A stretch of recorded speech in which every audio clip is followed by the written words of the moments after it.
disobey your mother. What? She was in Desperate Housewives. Oh, I see. Desperate Housewives, of course. That makes perfect sense. I mean, yeah. Yeah, that was my flawless impression of the other mother. I was originally up for this role, and Were you? yeah, Oh well, I wonder why you didn't get it. who knows? Scottish, Nobody knows. probably. Yeah, I'm sure that's precisely what it was. That's yeah. always the reason. So even if it isn't the reason, that's always the one I'm going to say it is. Sorry, Danny, you just came into this audition and you didn't say any of the lines. You just swore at us for 20 minutes. Yeah, Is this because I'm Scottish? So okay, you're going for the role as Richard III. Okay, whenever you're ready. Fuck you, you fucking bastards! Dirty fucking English. Yeah, You've perfect. got the part. Good highbrow comedy, this, Dan. Yeah, Right, have you got something for the wheel of bullshit? I do. Yeah. So a cheeky spin that wheel. Here we go. 3, 2. Wait.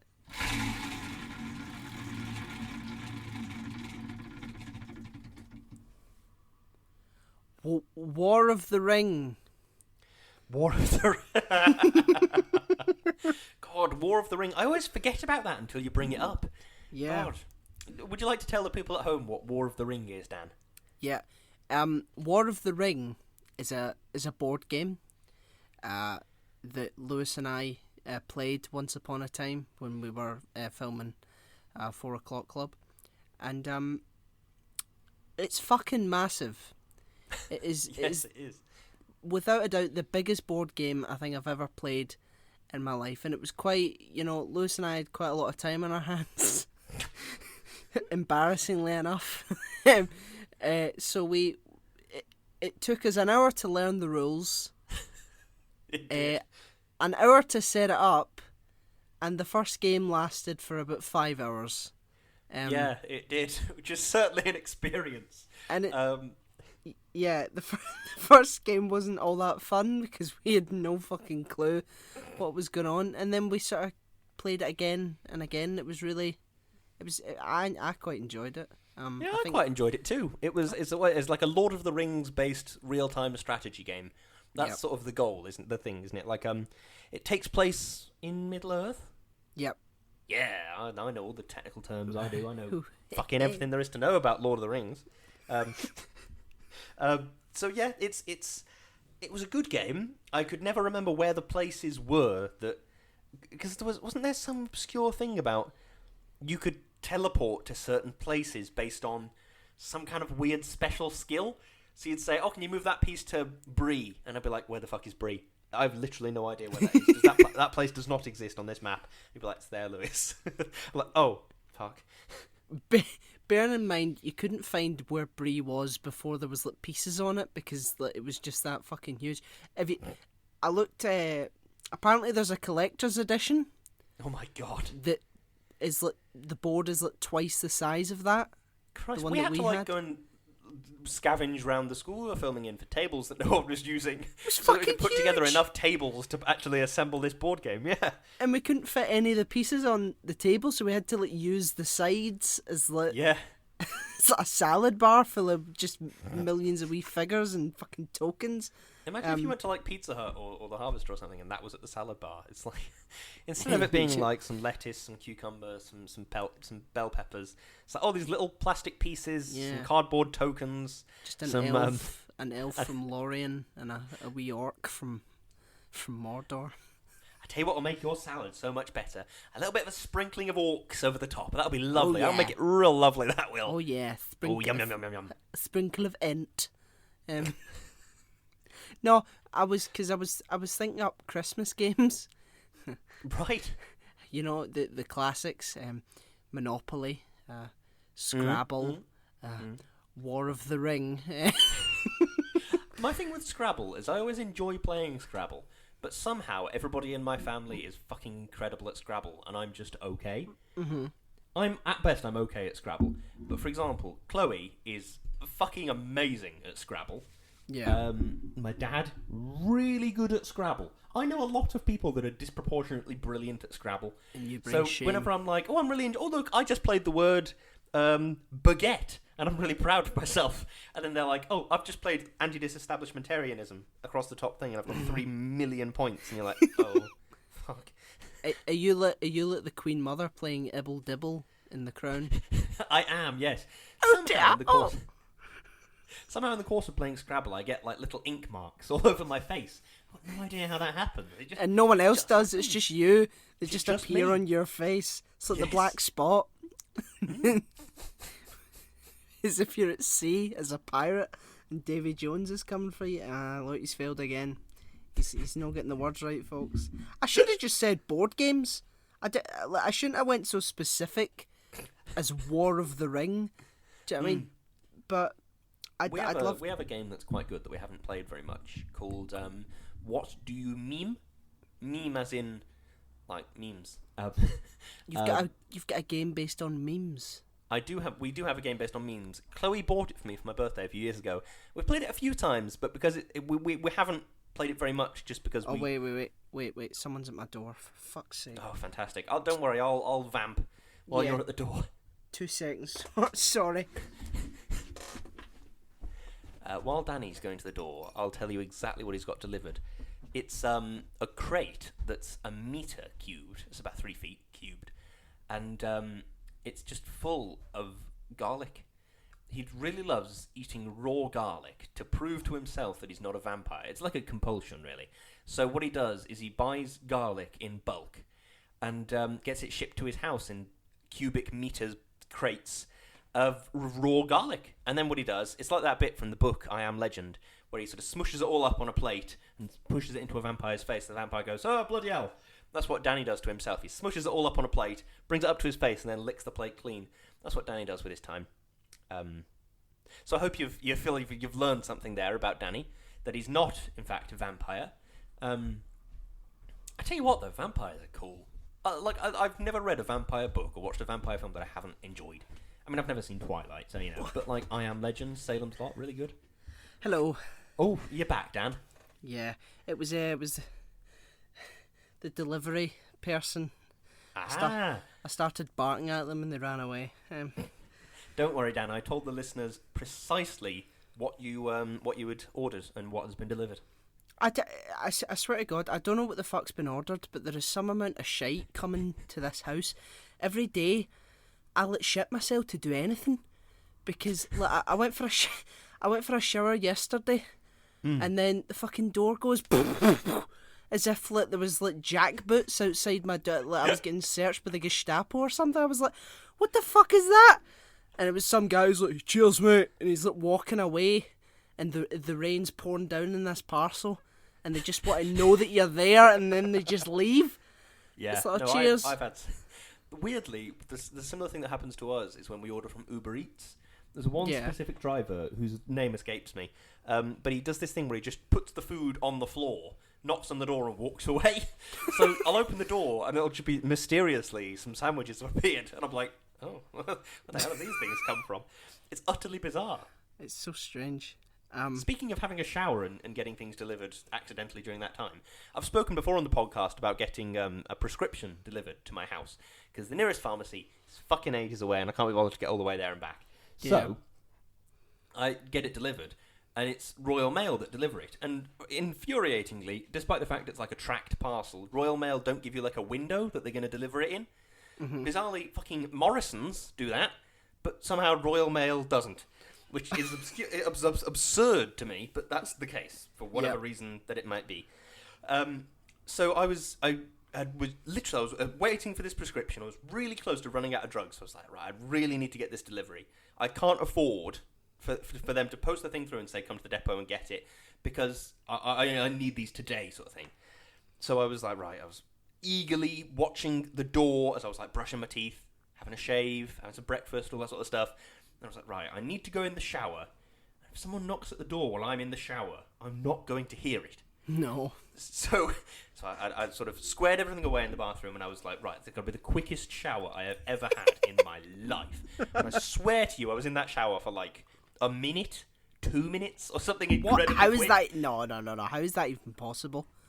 Because I preheated the water before I went in. As I was brushing my fuck. teeth, I'd turn the water on to like warm up to actual temperature. So I would like jumped in and I was like, right, fuck. Wet my hair, clean my hair, wash it out, clean my body, wash it out, and then out of the shower again. It was really quick. And I was like, right, I'll just make sure that in that incredibly quick shower, nobody came to the door. So I walked to the top of our landing, from which you can see the front door, which has sort of an obscured glass pane in it. And through the obscured glass pane, what could I see but a red Royal Mail jacket?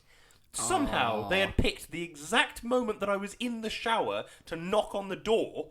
So I was sort of charged down the stairs, opened the front door, and I literally was like soaking wet, had a towel around me, and then it's like poked my head around the door and I was like, oh yeah, could you just put it on the doormat and push it in? And she went, oh yeah, that's fine, and did that. But it was utterly bizarre. Yeah, it's this time of year. Yeah, as well, it really is. Because so much shit is just coming to your house. Like, I suppose it's different for you and Chloe, but I live in a house with like 3 other people, and I don't know what they order. They could be ordering anything. There was a huge fucking crate ordered the other day that just The arrived. listeners know what that was full of, thanks to my description during the time you were away. What did you say? What have you been saying? Have you have you told them about my Pog collection? Yes, it's an obscure pod collection. It's I Speaking told you that on the Discord server in private, Lewis. Well, speaking about getting things delivered, I have one final thing to say. This morning, I got something delivered, and I would like you to overreact enormously, please. Okay. I got a Nintendo Switch Lite delivered to my house. There you go. Dan? You there? Yeah, I'm here. Yep. Dan? Hello? Dan? Are you there? Hello? Hello? Is this a bit? Is this what you... I can... Is this actually happening? Can you not hear what I'm saying? I can't hear what you're saying. He can hear me. He's lying. He's just typed me, I can hear you. What is going on? What are you trying to do here? What are you trying to do? Is this a joke? What is going on? Joke. Jesus Christ. I've sent him 2 messages and here we... Fucking hell, the second one won't send for some ridiculous fucking reason. I can hear you. Am I supposed to play along with the fact that you can hear me? Am I supposed to pretend that you The second can? message is fucking sent now and he's still going on. Fuck me. Can you not hear me? There we go. Of course, I can hear you, yes. Can you? No, you fucking can't, obviously. Yes, I can. What? What the fuck is going on? Wait. What? Yes, I I'm losing can. my fucking mind. Are you what out the your, fuck? Are you off your nut? What is going on? For a while I was going, Dan, can you hear me? Yes, I can hear everything you're saying. Right, okay, Christ, I think I'm about to, lose What my the fucking fuck? mind. What was that? Right, So I've got wait, a fucking Nintendo wait a Switch minute, delivered. Let's just gloss over that and go to No, the no, next no, fucking no, thing. no. Jesus No, Christ. wait a minute. So you could hear what I was saying, Yes. but somehow you thought I couldn't hear what you were saying. Yes, because I Despite- was going, Dan, can you hear me? And you said nothing. And I was like, Despite the fact that I was responding to what you were saying. Well, I said, can you hear me? And you did not respond. So I presumed. Oh my god. Right, let's fucking gloss over my Nintendo Right. Switch and let's go on to the next fucking thing. Jesus Christ! Was that... I thought you were doing a bit. I thought you were, joking. I thought you No, were... I wasn't doing a bit. I'm just a cunt, that's all. I thought you were wanting me to play along and pretend that I couldn't hear you for some hilarious punchline. Oh, fucking hell. Folks, I can only apologise. Technical difficulties, everyone. It happens when you're as stupid Holy as we shit. are. I mean, you heard it live here. If we get embarrassed is enough, we'll edit it out. No. Oh, holy shit. Do you know what? I would like a game of War of the Ring at some point. Cause Well, let's have a game of War of the Ring, yeah. I literally have no one else to play it with. Well, you can come down to our house and we'll fold out the dining table and it still won't be big enough. and we'll get drunk and lose all the pieces, and then my cat will eat one, and then that'll be a good game of War of the Ring. We need to film it. We need to get that up. We need to get that. Yeah. Yeah, maybe it'll go almost as well as the last time we tried to film something incredibly long. Do you remember that? Well, no. What you do with board games now is you do battle reports. Oh, well, that sounds so you sort of check either in. tedious It's or like, fantastic. I can't tell which. here's what's happened since the last time we saw you, sort of thing. It's like a wee vlog, a wee board game vlog, sort of thing. That sounds, I don't know, kind of good, I suppose. Yeah, we'll have to wait and see. We'll get to that. We'll have to wait and see. Right. What film are we doing today, Dan? We're doing a very good film called Coraline, and it is based on the book by Neil Gaiman. It was written by Henry Selick, and it was directed by Henry Selick, and it is starring Dakota Fanning, Terry Hatcher, Jennifer Saunders, Keith David, and Dawn French. Indeed it is. Do you have an opening statement? I do. It's a bit bloody good, this. This is one of my favourite horror films. This is one of my favourite horror films. The thing is, it's a really good film. I struggle at all to pick fault with it, but every time I watch it, I find a new good thing. Mm-hmm.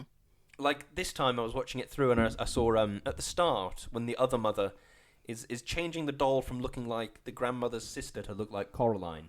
Yeah. The other that she takes out cotton wool and then fills it up with sand.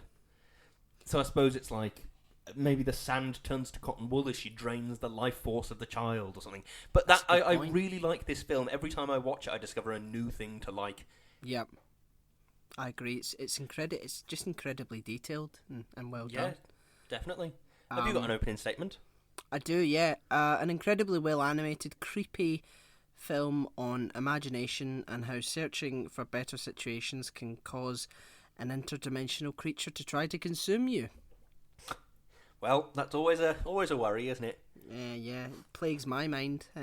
It does, yes. This tiny hatch in my house that I hear mice running around the other side of it, and I just think, well, that's for the cat to deal with. It's not my business. Any creepy room statements, questions? Many. All right, it blows my mind. No, we've got none. Yeah, that's the end of the podcast. Thanks for listening to our technical difficulties and talking about War of the Ring. Thanks, bye. It blows my mind that Babinski is played by Ian McShane. Ian McShane has been doing a lot of stuff for a long time.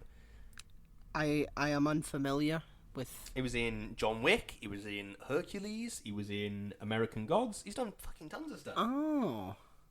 So but anyway... Oh, sorry, go on. Who was that actor that you referenced and said was your favourite? Vincent D'Onofrio? Yes, that's it. That's it. Is he a bit like that guy who's in everything? Yeah. He's in everything, but a lot of people don't know who he is, which is quite a strange thing. But yeah, I really like Vincent D'Onofrio. He was in, what did he do? Full Metal Jacket. He was in Daredevil. He was in fucking tons of stuff. Men in Black. Yeah, really good in that. So yeah. Anyway, I've got a bit of an interesting conspiracy theory to kick us off with, Dan. Oh, careful! Don't want to get banned from YouTube. Again.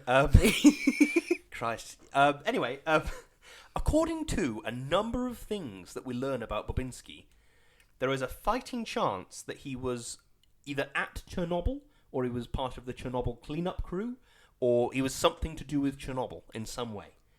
Okay. As in the nuclear reactor, not the city, just in general. He wasn't just a town planner and then he left. Yeah. Just halfway through, a sort of building scheme in Pripyat or something like that. Yeah. Well, you're gonna have to explain your... Well, don't you worry, I will. The actual thing, I mean, it's kind of less of a theory, really. The what's it called? Medal that he wears on his vest, bizarrely, indicates. It says on it, it's a series of Russian letters which are used to represent Chernobyl nuclear power plant. And the medal, I'm reading this now off the internet, this medal is a unique, real-life medal, as it is the only medal in the world awarded for participation in a nuclear cleanup. Oh. And that is often given to... that's in my mind how I sort of rationalise his very odd behaviour, and his sort of strange skin tone, and how he eats raw beets, and he's training mice, and he's leaping up and down on the house and stuff. Do you think he's slowly dying of radiation poisoning? Maybe not. I don't know. I mean, like, anyone that was there that day, like, had about 15 years to live at the most. Yeah, it's insane when you look at the I was going to say the stats, which makes me sound like a right cunt, but like when you look at the information that's available about Chernobyl, it's utterly insane to consider the half-life of some of the vegetation and stuff in the area. It's going to be like nuclear waste for like 10,000 years or something. Impossible to comprehend. Yeah, it's what we need to do now. We need to review fucking Chernobyl now. We've stuck ourselves in it. What an incredible show that is. I feel like watching it now. Have you not?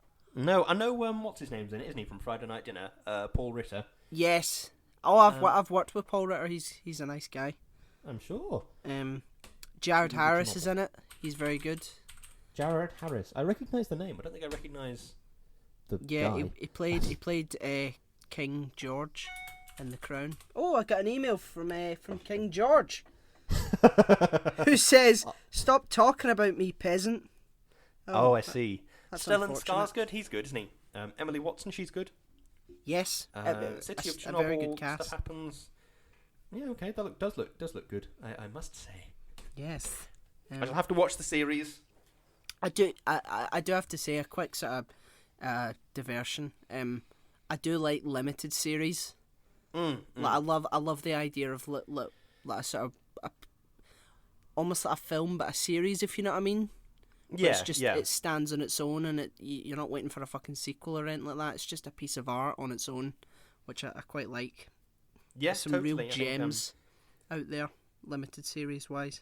Definitely, that's one of the things I really liked about season 1 of Stranger Things. It had this atomicity to it of like, it was a completed story. Do you know what I mean? And as they keep making more and more of Stranger Things, I'm thinking, yeah, great, more of these people running around in rural, what is it, Iowa? Ohio, yeah, I think. Iowa, yeah. But yeah, more of them running around doing stuff, great. But I just liked the first season. It was self-contained. It was very sort of Stephen King-y. It was that definitely. I want to say it was Mary Shelley that said this first, but I'm not entirely sure. Something about how horror and terror are different things. In that horror is like a sort of a predicting thing. You're sort of scared because of something that's about to happen. That's what horror is. But then terror is you're scared like in the moment of something happening. Mm-hmm. And I think that's what made Stranger Things good, was it had a lot of that sort of premonition-y type horror. Yeah. Of like, at some point, a big fuck-off beast is going to come out of the woods and eat my head. And and then you were just like scared the whole time. That's what I really liked about it. Was that it used that and did it really well, which is what Stephen King does really well, is because the first half of all of his books are just, Jack is in a town, now he's in a car, now he's in a forest, now he's being killed by a wolf. And it just goes from 0 to 100 really quickly. It's bizarre. I think there has to be like more sort of, like, that quote has stirred something, because I think you can be really, really good at horror, the idea of something from the unknown coming towards you to harm you, but like with terror, it's like, what I can't, apart from like cheap horror films, like cheap sort of jump scary films, I can't really think of like something that's focused on really good terror.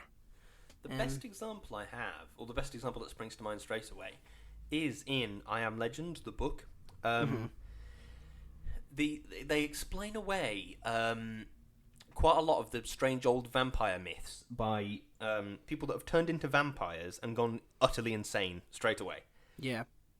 Like, I can't remember completely now, but the main character, his neighbour, gets turned into a vampire pretty early on. Yep. And I think he was Jewish, because a part of the story revolved around the main character getting a Torah and sort of warding him off with a Torah sort of thing. Uh-huh.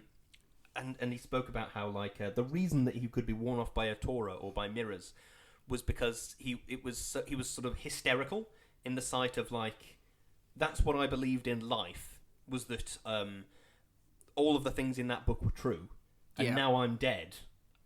my existence is clear, sort of a complete defiance from that reality.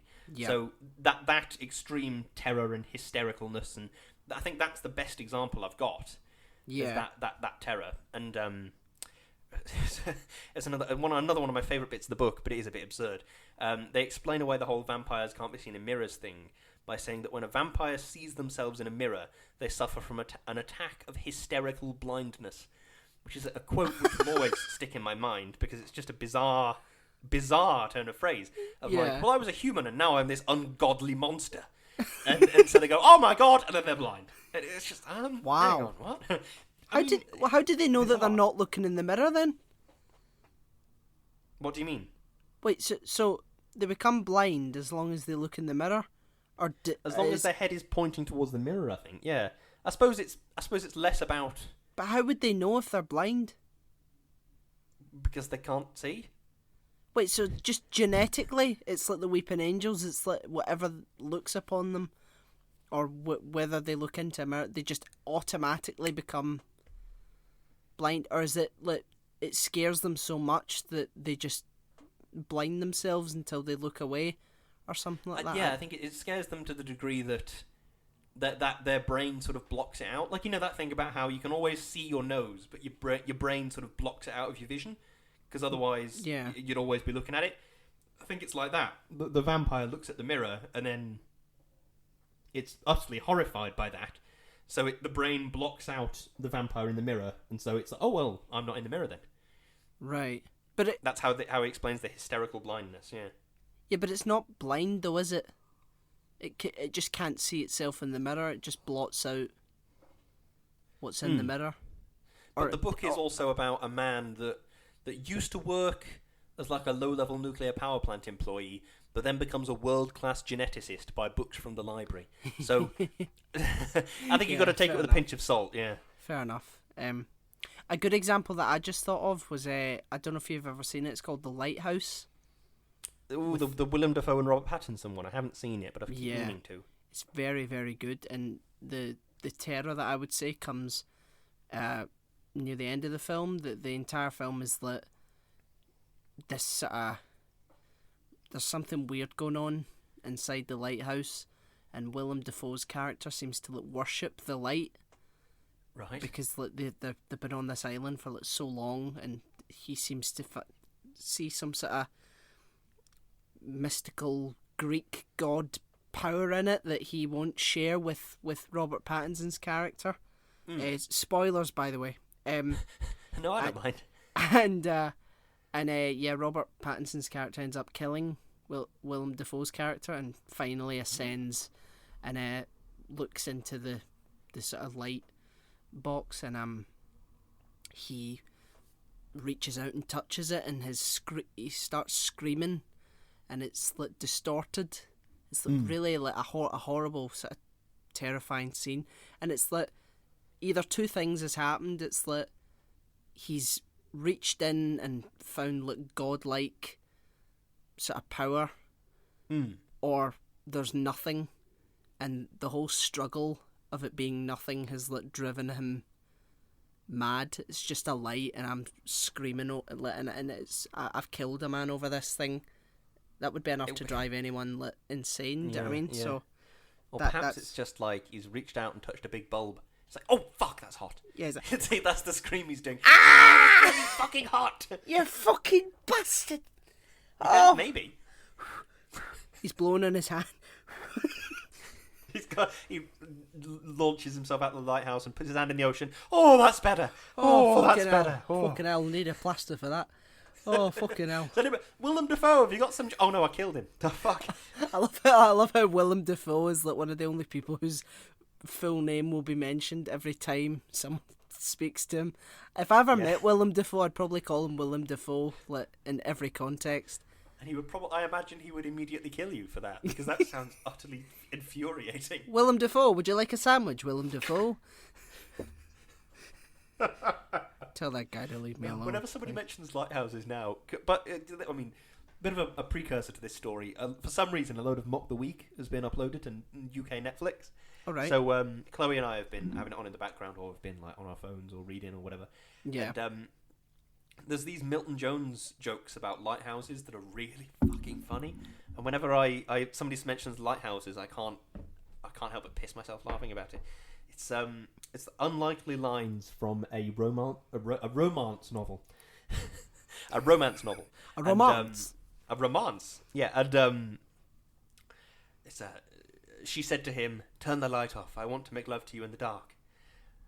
"But what about all the boats?" said the lighthouse keeper. It just really made me laugh. He had loads of them, and I really thought it was hilarious. Yeah. Is it early seasons when Frankie Boyle's still on it? No, it's quite recent stuff. It's like it's the ones where Theresa May is fucking about, and then Boris Johnson's being a weirdo, and all that sort of stuff. Aye. I can remember watching compilations of Frankie Boyle being on it, and like the Too Hot for TV ones, because it was they were just unacceptable to be fucking shown to anyone or anything. It's like unlikely lines for going fucking Louis Walsh. Unlikely lines for the Prince of Wales to say, and Frankie Boyle would say, "Who cares if she's your mother? Just put a pillow over her face and count to 100." Try. Yeah, so that didn't make it. No, I can imagine not. No, but yeah, Jesus Christ, we've diverted severely. We've diverted a lot from Coraline. Have we got a bit more Coraline stuff? I do. Go on. What do you think the Beldam is? I think it's a creature like It from It. Yeah. Which is to say, a multi-dimensional thing where it just sort of absorbs souls as its life force. That's what I'd imagine the Beldam is. Nice, what do you think the Beldam is? Or is it like a representation of Coraline's hatred for her mother or something? Yeah, it seems really specific, so unless it's like... It must have a unique ability to sort of scan who's ever in the house and the whole family situation that they have. Yeah, but the Beldam seems to know about Coraline before she even arrives at the house. Yes, that's true. Maybe it has some sort of supernatural presence or something. Or maybe it's the rats, the yes, little spies that been following them. I don't know, but it's fucking creepy. Whatever it is, the way it's super duper creepy. Its transformation from sort of really too perfect mother to a tall, gaunt, horrible looking woman to then a spider-like monster. The scary becomes sorry. The scariest bit is when like she stomps on the floor and like the web just appears. See when she like sort of just falls off aimlessly and starts screaming. It's like it doesn't even matter where she lands. It's like she's just just fumbles off, and that used to really fucking scare me as a kid when I watched this film. What gets me about the Beldam is how every time you see her, she's a bit more spider-like. Like in the first sort of episode, in the first scene that the other mother appears in, she's just sort of another mother. And then like a couple of scenes later, she's wearing a dress that's like she looks more spider-like in that her sort of abdomen is like goes out before she has like sort of skinny legs. But like it's because of the dress she's wearing, it's a bit like it's just the cut of the dress. It'd be easy to just excuse it as that. And then as the film goes on, the back sort of looks almost like a sort of insectoid tail almost. Yeah, like the Black Widow mark. That's like a sort of a red hourglass on the back of the Black Widow. It looks like that. Definitely. Is the house the linchpin for like the Beldam's sort of realm, or can it like manifest anywhere? I don't really know. I think perhaps the door is. I don't know if the house is, or whether it's a situation like the door. I was going to name something which I don't think you've seen, but there's a horror podcast I listen to called The Magnus Archives, which I think I've harped on endlessly on this because it's bloody good and everybody should listen to it. But there's this sort of monster that can manifest a door wherever they want there to be one. So perhaps that's the Beldam's ability. They can just sort of manifest a door. But Fruppy Land. Yes, like Fruity Land. But without the cannibalistic incest. Oh, Jesus. Oh man, yeah, but I think, yeah, because it looks as if it's like you have to like cut a hole in it, almost. So maybe it's like if you cut the exact shape of the door and you put the key in, maybe it'll open it. I don't know. That's a good point, actually. Yeah, because it's wallpapered over when they get there. Yeah. Yeah, that's a really good point. So perhaps it's just like a sort of an imprint left on the world is that door. And then the act of cutting it with the key and putting the key in is what sort of forms the link, perhaps. It may well, because the door isn't on hinges, is it? It just seems to be like a sort of swings out. Yeah, it doesn't sit like it just seems to look open, like just some sort of weird. That's a really good point, though, because it's on a flat wall, you'll be able to see the hinges, but you can't. Yeah. So that's a really good point. Yeah.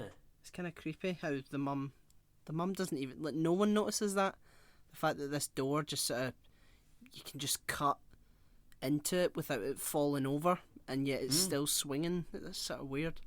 Yeah. By the way, Coraline's mum is a right cock. Yeah, she is. She's not Coraline. I'm busy. To I don't know. I think that would probably inform what the Beldam is like doing. You know, if she had a really good sort of relationship with her mum, the Beldam would probably have to pick at something else. Yeah, like it might become a version of Mr. Babinski and be all creepy and weird that way or something. Yeah. I have to say, I do think Coraline is very harsh to go straight from, oh yeah, YB is short for Yborn, to, oh yeah, why were you born? That's a harsh leap to make. Yeah, she's quite a cynical character. Yeah. But to be fair, that is what saves her. You know, she notices like quite early on the sort of mistrustful nature of the other parents. The way that the other mother sort of taps on the table. Like, oh God, yeah. Coraline hones in on that. It's like, so she's not patient. She's impatient for something. What does she want then? Yeah. You know, if she really wanted to love me and care for me, she wouldn't be, you know, impatient. She wouldn't be itching to get something done. It's like little things like that. Just really really good. Yeah, you're right. It's this isn't particularly related to the film. I suppose it kind of is. I really like gardening. Gardening is really cool. That's what I've got to say on the matter. Like this week, I've planted some garlic in my house because I had some garlic cloves that were shooting, so I've planted them, and one day I will eat them. Isn't that lovely? That is lovely.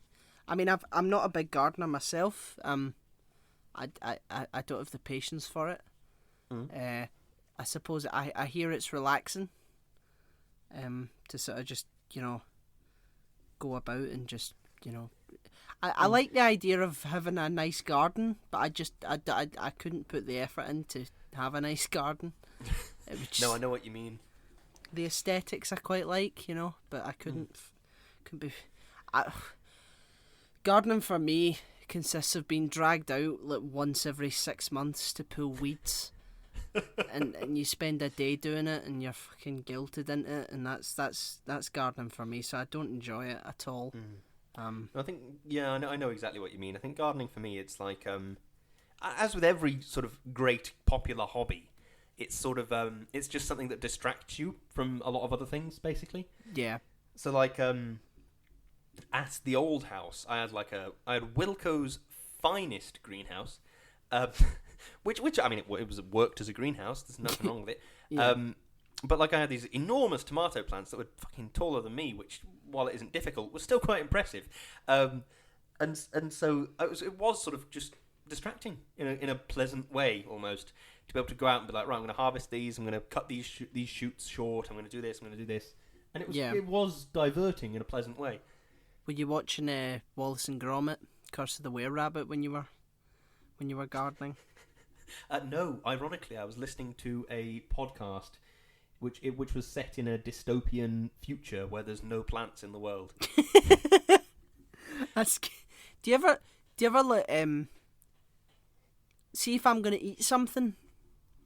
Like, this is gonna sound really weird. If I'm gonna have like a fry up in the morning, I'll put on an episode of Still Game where at the start they have a fry up. Right. I don't know why. I just feel more sort of inclined to eat it, like more excited about eating it if there's something. I don't do that, but I kind of know what you're talking about. I have like quite a number of hobbies in a strange way. Like, obviously I do a lot of cooking, and that's like that's like my number one thing. But I also do like a bit of creative writing, and I have a few typewriters, and I do a bit of gardening, and I do a bit of knitting, and I have several things that I do to occupy my time. Yeah. And whenever I watch a film or a TV show or whatever in which somebody is doing one of those things, it motivates me indescribably an enormous amount to actually do the thing. Yeah. So if I'm reading a book or watching a film or a TV show where one of the characters is a writer or has typewriters, I'll be much more inclined to get a typewriter out. Like, even when I was watching You, which, I mean, I didn't like it very much, but we can get to that some other day. I because in the show, it's either Joe or Joe's girlfriend or something had typewriters, and I was like, oh, yeah, I should get one of my typewriters out. That'd be nice. And that, it just drove me. And then after we watched Wallace and Gromit for the podcast, I was like, maybe I should do some knitting. So now I've got like a couple of knitting projects on the go. It's bizarre. Yeah, it's weird how like music really influences my mood. Like I could put on a really sad song and feel sort of gloomy, and then put on a really happy song and be up dancing. For me, it's similar to that, but it's the amount of light in a room. Like yeah. In our bedroom in this house, when we first moved in, the previous owners had painted the walls grey for some insane fucking reason, and they'd installed these built-in wardrobes, which were, to be quite honest, horrific. Yeah. So one day, I had a couple of days where I didn't have much work on, so I took them out and painted the whole room white, and now that room is much more pleasant to be in for me, just because it's so bright in there. Yeah. Because the light comes in and it's all just really bright in there, so that's really good. Yeah. No, it's weird. It's weird what influences us. That brings me on to another point. In detail, what is the most horrific nightmare you've ever experienced? I regularly have a nightmare where an assassin is trying to kill me. Fucking hell. Yeah, it's quite strange. I had it quite a lot when I was at my previous house. Because, I would always remember this, because in our bedroom in that previous house, there was like a sort of the word for it is Juliet balcony. But if you call it a Juliet balcony, people are like, God, he's a tosser. So it was doors where a window should be, basically. So in the dream, I would wake up in bed and I would know that there was an assassin coming to get me. I would just, you know how you just know things in dreams. Yeah. And I would like I'd sort of rush out of bed across the bedroom and I'd open these doors and I'd leap down into the garden and I'd run out along the street and I'd be trying to run from this sort of this assassin I somehow knew was on the way trying to kill me. Yeah. But I don't think it ever actually killed me. So that's probably says something good about my mental health. But yeah, I for quite a while I had dreams quite regularly about an assassin trying to kill me. Wow, that's pretty horrible. Does that answer your question? It does. It does. I like learning about people's dreams and nightmares. What's your most horrifying nightmare? It starts when I'm in a kitchen that I sort of recognise, but I can't actually picture when I'm awake. It's not the kitchen in my house. I don't know where it is, but it's. You know that way where you sort of go, oh, I know where I am, it's blah, blah, blah, blah, blah, and then you wake up and you're like, where the fuck was that? Yeah. And there's like a plate of like half-eaten black pudding on the floor, and like there's like screaming, and it's like people are like screaming at me, but I can't see them. So I'm just sort of like... Screaming at you like they're telling you off, or screaming at you like they're saying, please help me? I I can't actually make out what they're saying. Right. But I'm always a child in it. I'm Right. always like a younger version of myself in it. I like even when I was young, I was like younger. Sorry, I was say when I was like 8, I was having this dream. I would have been 8, and then from then on, I would just remain 8. Okay, yeah. Yeah. So it was as if like I was getting screamed at, but I couldn't actually see anyone. So I was just sort of like shouting, "Where are you? Where are you?" sort of thing. And then a toy that I used to sleep with. It was a toy of a donkey from Shrek. Right. It just like appears and starts telling like really bad knock jokes, and then Okay. like I wake up, and I don't know why, but it's fucking horrific when it happens, and I wake up always like sweating after it. That does sound horrific, yeah. It's just the sort of sheer weirdness of it that's terrifying, because I don't know what's going on. I don't know like why am I being shouted at? Why the fuck is there a black pudding? Why the fuck am I getting told knock jokes from my fucking toy? It's like it's really quite horrible when it happens. I haven't had it for a while though, but I'll have it tonight. Jesus Christ. No, I do think sometimes dreams are interesting, sometimes dreams are not. I think the one of the interesting things I know about dreams is that always, pretty much always anyway, if you have a dream about your teeth falling out, that means you're stressed. For some reason, essentially all human brains connect those two dots and say, if you are overstressed in life, you will probably have a dream about your teeth falling out. That is weird, because I've had dreams where my teeth have fallen out. Yes, precisely. So have I. It's an utterly a bizarre thing, and yet it just seems to be fairly common, really. Yeah. Even in situations where it's like different countries, different upbringings, different languages, it's still a fairly common dream. Do you ever have dreams where like you're struggling to do a really basic thing? I don't remember my dreams quite that much. Like you have to reset it in your head. You have to like, because for some reason you drift away from doing what you need to do, and you have to go back to it. I'm not sure. Like I'm trying to think of an example. Like brushing my teeth. I used to have dreams about like brushing my teeth, and like I just would like sort of wander off, and I would have to then like remind myself to do this basic thing, and I just couldn't grasp like brushing my teeth in a dream, because it would just sort of slip away because it was just so abstract. It was really fucking strange. I think I do know what you're talking about. Yeah, like in dreams, there's no sense of continuous time. No. And so sort of you'll be halfway through a task and then it'll be finished and you'll be on to the next thing.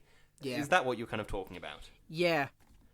I know what you mean by that. Yeah. Yeah, because I try and you try and get yourself to do it because it's just a basic thing in real time, but like the dream is just sort of going away and you're sort of getting ushered off with it.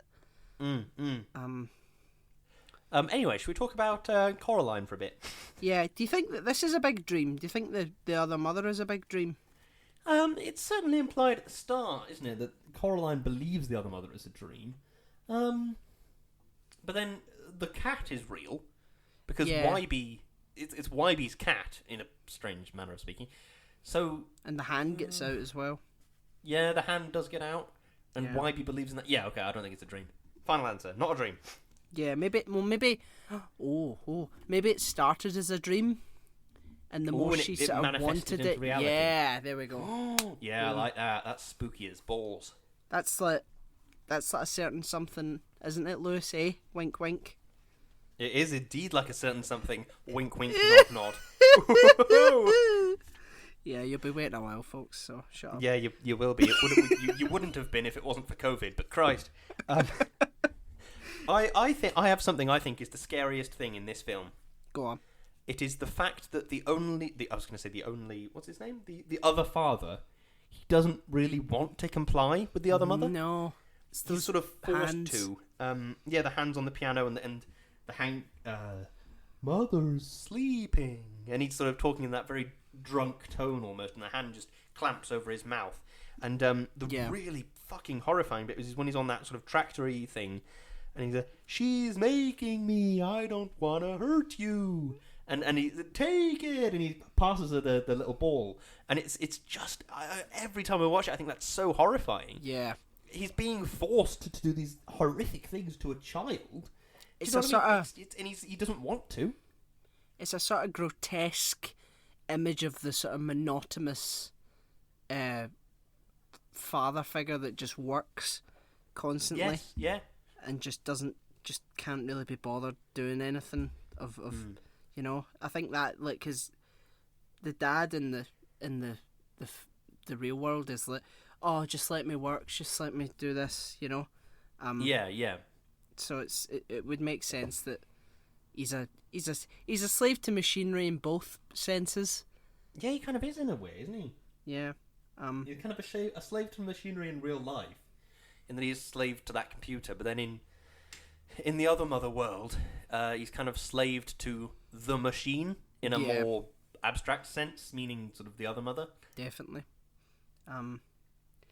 I like the fact that at the start, the other world is like colourful compared to the real world, but like as Coraline sort of realises that there's something really sinister going on, it's becoming more and more grotesque. Like the colours are becoming offensive almost, rather than just happy. It's like big neon sort of violent colours, and then by the end they're just like bright greens, and just so it's like it's like how the Joker's suit, it's not happy purple and happy green like a clown. It's garish purple and green and violent purple and green. Yeah. Yep. It's like it's almost I can't think of a good way to describe it. It's almost like a sort of like a light being distorted, or like pushed through a prism, so it's just a bit weirder. Yeah. Yeah. Have you ever put like paper in like paint? I don't think I ever have put a piece of paper into some paint. It's almost like the paint sort of spreads out, and it distorts what the paper originally looks like. Oh, okay, I see what you mean. Yeah, it looks a bit like that. Which is, you know, it's just great cinematography. You know. Oh God, yeah, definitely. Oh God, I'm saying a lot. I have a couple of little things before we finish up. When it sees the key, the hand emotes more than the lions in The Lion King 2019 did. Because it's like, oh my God, and it like sort of, I was going to say it rears up, but it's stood as if on all fours. Yeah. But it's, it's got 5 fingers, so on all 5s, I suppose. Yeah. And then it's just it swivels back, and the fingers sort of swing around in the air a bit, as if it's throwing its arms up in the air like Kermit does when he's stressed, like ah. Yeah. And then it's really emotive, but it doesn't have a face. Yeah. Do you know what I mean? I just think that's really impressive. And the other thing is, I think Monica, my cat, versus the other mother would perhaps be very heavily weighted in the cat's direction for one reason. My cat is superb at catching spiders. Oh, really? Utterly superb at catching spiders. She did it the first time, and it shit me right up. I was walking out of the bedroom in the morning to go and brush my teeth or whatever it was, and there was just a dead spider. You know how spiders sort of curl up when they die? Yeah. And there was just a dead spider on the landing. I was like, fucking hell! And Monica was sat next to her, and I was like, did you do that? And she just sort of looked at me, and I was like, oh my God. So I got rid of the spider and sort of stroked her and all that, and from then on, she will catch a spider, put the spider down somewhere, and then just sit next to it and go meow, meow, and meow really, really loudly. She doesn't meow ever, apart from this specific occasion, to be perfectly honest.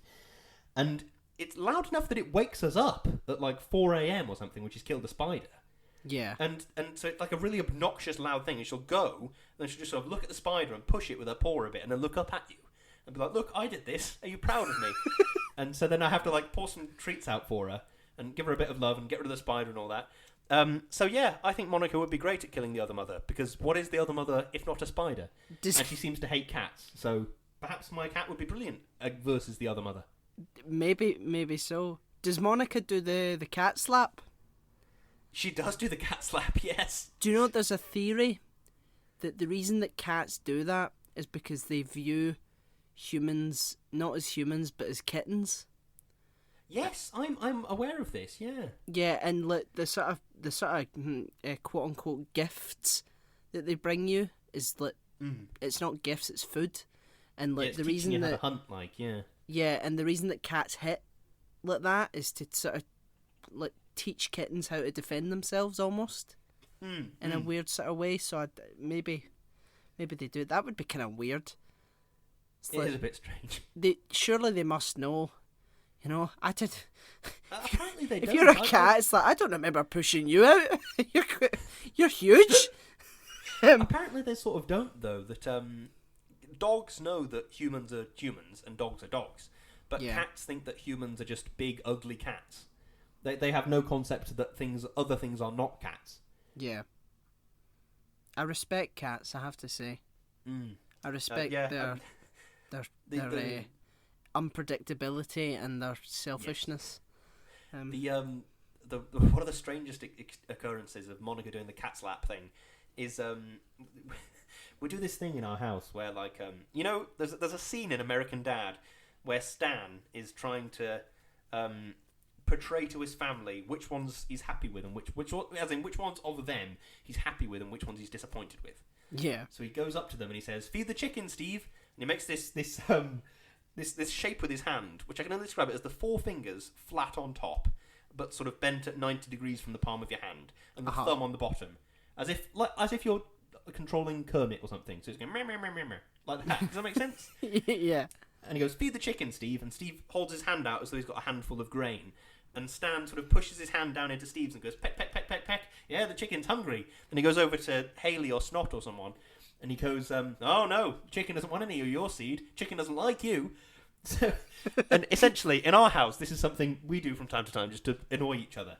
And I tried to do it with Monica, and I held up the chicken towards Monica, and she just sort of looked at it as if I'd like spat in her face, and she sort of slowly raised her hand. You know when like a fly or something gets in, and you slowly raise a magazine to try and get it, and she sort of slowly raised her hand as if she was just going to slap the shit out of me. I was like, "Oh my god, all right, Monica, sorry." See, to be fair, I would rather go against a big, like, Cujo-like dog than a cat in a fight, because... Even if it was just like a house cat? Yeah, because you can get away, you can get up in a high place away from a big dog, can't really climb up after you, but see a cat, if a cat wants to get you, it does these jumps. It attaches itself to you and fucking starts. It's gonna do more damage because it's much harder to get it off you because of how nimble and fast and agile they are. So I'd rather go with a big fucking lumbering dog. And I suppose the other thing as well is cats are much more stealthy than dogs. Yeah. Monica before now has, if I've been lying in bed reading a book or something or on my phone, she's jumped up onto the bed and I've gone, "Oh fuck!" and scared her because like I have not heard her coming. Then all of a sudden she's on top of my legs and I'm like, "Oh my Jesus!" and I haven't like seen her coming at all. But I think a dog, maybe it's just because they're bigger and heavier. But you sort of hear them coming. You hear the panting and you hear the feet on the floor and Yeah, I swear to God, my dog is a cat. Like, what makes you say that? She's up in the back of the couch. She's like just She's incredibly feline-like. She's very sort of independent. She doesn't like. She does like getting clapped now and again, but she'll fucking growl the face off you if you annoy her for too long. She'll fucking fart and then leave. She'll come up, sit down, fart, and then fuck off. And and then she growls at me because I lift her up and say, no, you're sitting in your mess, and I put her back down and she tries to leave and I'm like, "What are you doing? Sit and smell it." That's we've never really had that with Monica, only once.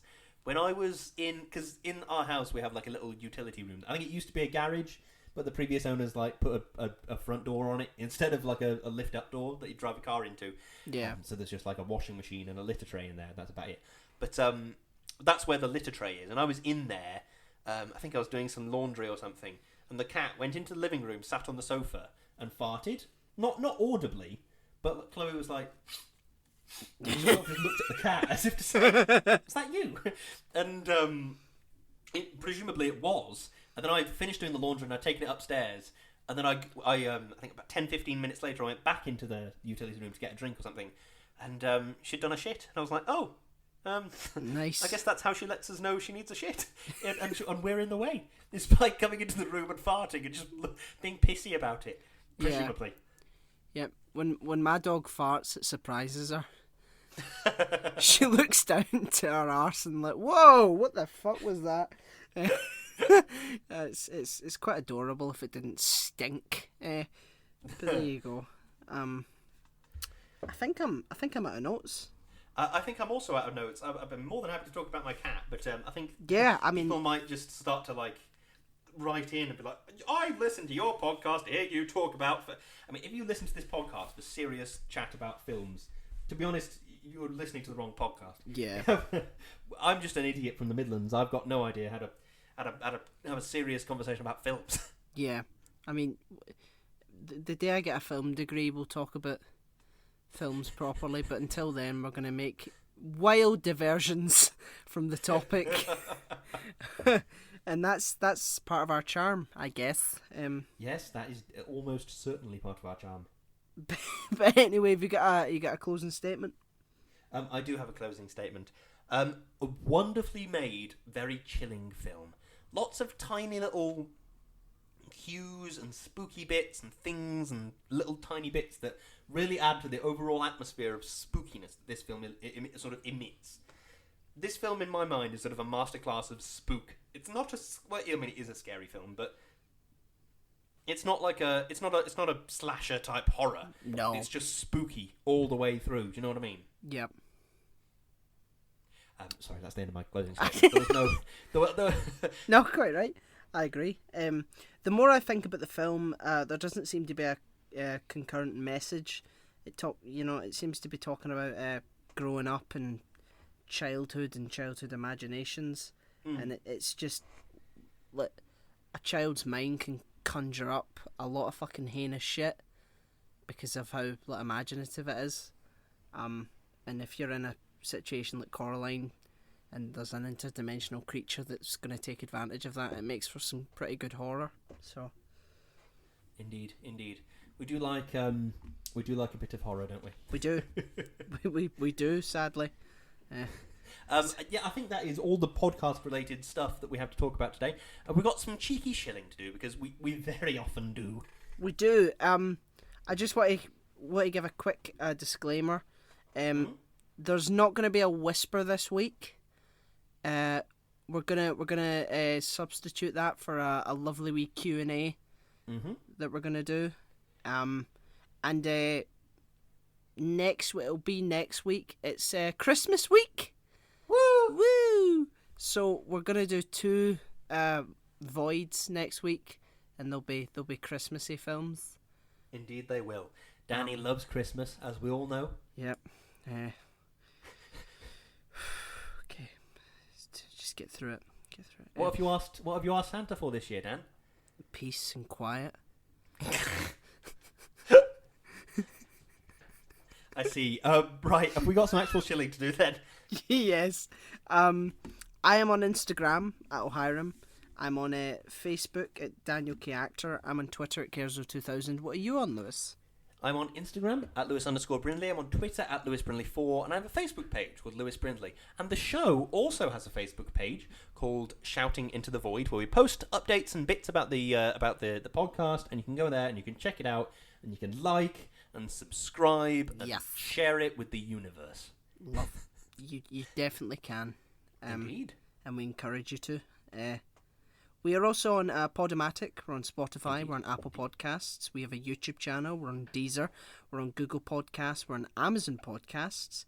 We have a PayPal donate button, so anything you can spare, anything at all, would be greatly appreciated. We're also on Patreon, and we want to take this opportunity to thank our wonderful, wonderful patrons. Chloe. Thank you. Darius. Thank you. Sophie. Thank you. Peter. Thank you. Aditya. Thank you. Richard, Thank you. and newcomer Natalie. Thank you very much for joining us, Natalie. Yes. You are all extremely good eggs. You make the podcast possible, and it means the world. Definitely.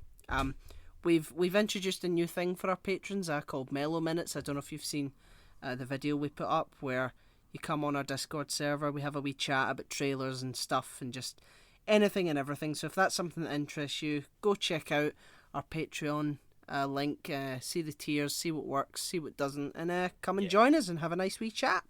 Indeed. Also about the Patreon, this film, Coraline, was suggested by a patron. So if you also want the opportunity to suggest a film, go and check out our Patreon. It's as little as, I'm going to do the maths in my head, 10p-ish, depending on the exchange rate. 10p-ish an episode. No, less. 5p-ish an episode. Yes, I believe. Yeah, that's right. Wow, quick so maths. Go and check us out. Patreon.com/shoutingintothevoid. Definitely. And you're right, it is quick maths. I did not fail that A-level maths for nothing. No, I didn't fail. I came bloody close to failing, though, Christ. Right, come on, Lewis. We're not here to talk about your your past regrets. We also have merch on Teespring and Redbubble. It's coming up to Christmas, so go on and have a look. See if anything tickles your fancy. We've got jumpers, we've got tote bags, we've got mugs, we've got stickers, we've got anything and everything. Go have a wee look and see what you like. Indeed. Thank you. It would be very appreciated. Thank you. Definitely. And last but certainly not least, we are partnered with an amazing company called Number 12 Crochet Avenue, and Lewis has got some lovely things to say about them, all of which are true. Indeed. Number 12 Crochet Avenue is a wonderful company run by my wonderful wife, in which she crochets, and she's really bloody good at it. She makes all sorts of things, and it is an absolutely beautiful process with beautiful end results. So go and take a look at the Instagram account, see what she's making, what she's up to, catch up with things and stuff that's happening in the world of crochet. It's at Number 12 Crochet Avenue. It's all those words, no numbers, no punctuation, no emojis, no pumpkins. If you could perhaps wangle that into a string of text. It is just those words. So go and check her out on Instagram. It is very much worth a look. Please do. Please do. Well, I believe that's us. Indeed, I believe it is. Yeah. So as we said, we're doing some Christmas films next week. I believe we're starting with The Grinch. Is that right?